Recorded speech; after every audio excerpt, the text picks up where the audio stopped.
Hey guys, Jason Gillette here. Today it is a wintry cold day and I'm going to show you how to use your Ford factory remote start. So if you have a key that looks like this, even if it doesn't look like this, it's the same procedure. So we're going to start that truck right there. We're going to hit this lock button. Then we are going to hit this 2 times.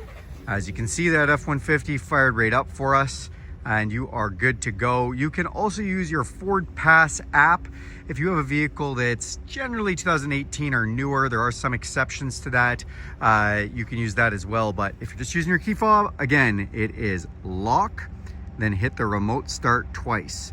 Thanks everybody for watching this video. Do me a huge favor and click subscribe to the channel. If you go ahead and hit that bell icon, you'll be notified every time I make a new video. And if you found this video helpful, do me a huge favor. It helps the channel out big time. Click that like button and it'll help the algorithms on YouTube. All right, have a great day.